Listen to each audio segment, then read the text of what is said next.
Okay, so this is the accelerator paddle, original accelerator paddle on Porsche. See here, I still have, again I have to make a custom support. I covered that gap later, but this is the Tesla switch.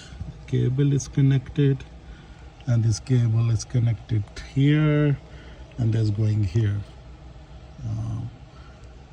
So when I press the brake or press the pedal, is all work. From outside a little bit, it looks like this. So we are making some progress. This is the wire for the normal accelerator. I will just remove it later. Thank you.